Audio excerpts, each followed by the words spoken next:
Hello, hi, नमस्कार. Welcome to my channel Siddheshri युनिवर्समध्ये. आणि माझं नाव आहे सिद्धेश्री.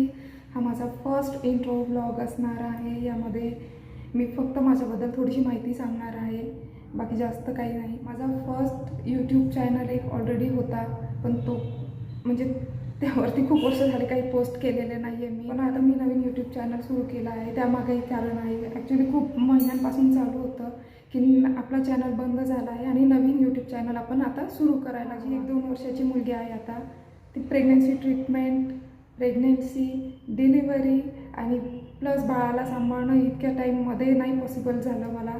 सो आता मी थोडंसं मनावर घेतलेलं आहे. त्यामागेही रिझन आहे. रिझन असं की एक 8-10 दिवसांपूर्वी माझ्या मुलीला मी आमच्या आधीचे जुने ब्लॉग्स दाखवले.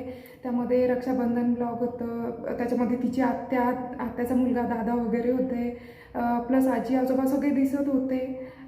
परत आम्ही राधेकृष्ण मंदिरामध्ये गेलेलो, तिकडे आम्ही शूट केलेलं काही. कृष्ण जन्मोत्सव आम्ही साजरा केला होता. तिकडे सगळे तिला म्हणजे माझ्या माहेरचे पण सगळे दिसत होते, मामा दादा तिकडचे सगळे, मावशी आजी बाबा सगळे दिसत होते. आणि ते तिला म्हणजे टी व्हीवरती बघून इतकं काय बोलता कुतूहल वाटत होतं की अरे म्हणजे सगळे टी व्हीवर कसं काय दिसते आणि मी कुठे गेली आहे, मी नाही आहे. तिला विचारलं आवडे, अरे तू कुठे होती बाळा, मी कुठे होती असं बोलायची ती. इतकं म्हणजे तिला इतकं कुतूहल वाटत होतं. सो एकदम मनावर घेऊन डिसाईड केलं की नाही यार, आपण आता यूट्यूब चॅनल फायनली सुरू करूया.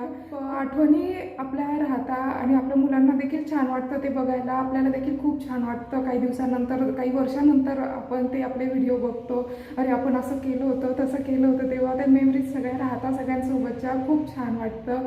सो आता मी सुरुवात करत आहे. अजून एक मी जे थंबनेलमध्ये टाकलेलं होतं की म्हणजे मी याशिवाय माझा इंट्रो अनकम्प्लीट आहे की मी BTS फॅन आहे, मी BTS आर्मी आहे.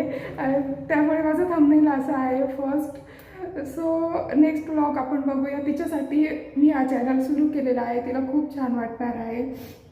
कृष्ण आता जन्माष्टमी आलेली आहे आणि सो यावर्षी परत चालू आहे. असं तिची पण खूप इच्छा आहे की आपण बाप्पाचं बड्डे करूया, मस्त केक आणूया, असं करू तसं करू, मी बाप्पाला झोका देणार वगैरे, असं खूप छान. तिला देखील खूप हौस आहे. तसंच मग चालू आहे की करायचं. आणि जर आम्ही कृष्ण जन्मोत्सव केला परत एकदा धामधूममध्ये वगैरे, किंवा साधा सिंपल जरी केला घरच्या घरी, तरी मी नक्की शूट करणार आहे. नक्की तो व्लॉग देखील शेअर करणार आहे तुमच्या सगळ्यांसोबत. मी आता चाय बनवते आहे. कोणाकोणाला प्यायचं चाय. काय होतं ना, पावसाळ्याचे दिवस असतात आणि पावसाळ्याच्या दिवसांमध्ये खूप जेव्हा थंडी वाजते, गारवा होतो. मला तर थंडी बिलकुल सहन होत नाही. गारवा पडला की मला एक डोक्यामध्ये लगेच आठवतं की अरे चाय बनवूया, आपण चाय बनवूया. सो मी आता चाय बनवत आहे. आज नागपंचमी आहे. नागपंचमी आहे आणि एक लहानपणीची एक गोष्ट सांगते. आम्ही जेव्हा लहान होतो, म्हणजे खूप लहान होती मी, एक 4-5 वर्षाची वगैरे, तर तेव्हा आम्ही म्हणजे लिटरली घरासमोर चिंचेचे झाडं असायचे, खूप आंब्याचे खूप सारे झाडं असायचे. आणि त्यामुळे वारूळ तर नक्कीच असायचं. आणि सकाळी ते आवरून आजी वगैरे त्यांच्यासोबत मस्त जायचं वारुळाची पूजा करायला. आणि तिकडे नाग तर म्हणजे हमखास असणारच, पण ते नाग कधीच कुणाला त्यांनी त्रास दिलेला नाही, असं होतं. माझ्या मामाच्या घरी देखील आजूबाजूला सगळी शेती होती. घरासमोर सगळे घोडे असायचे, बैल असायचं, गाय म्हैस वगैरे सगळे प्राणी असायचे, कोंबड्या असायच्या, बकरी असायची, काय नव्हतं त्यांच्याकडे, पोपट होता, सगळं होतं छान छान.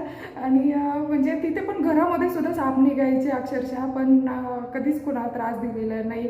आणि मोठं एक बेलाचं झाड होतं, बोराचं झाड होतं, मोठं आंब्याचं झाड होतं. आणि आम्ही लहान असताना ते झाडाला आमचे मामा वगैरे आजोबा झाडाला झोका बांधून द्यायचे आणि आम्ही तो इतकं जोरजोरात झोका खेळायचो खूप. आणि आज मला इतकी भीती वाटते झोका खेळायला. मी बिलकुल झोका खेळत नाही. घरातल्या घरात तिथे बाहेर हिच्या मुलीसाठी बांधलेला असतो, तेवढा फक्त 2 मिनटं मी बसले का मला त्रास व्हायला लागतो. मला बिलकुल झोका सहन होत नाही. लहानपणी एवढा झोका खेळायचो मी, खूप छान वाटायचं, खूप छान. पण आता दिवस सगळे चेंज झालेले आहे, सगळं बदललेलं आहे आता. सो भेटूया नेक्स्ट व्लॉगमध्ये. Okay, till bye.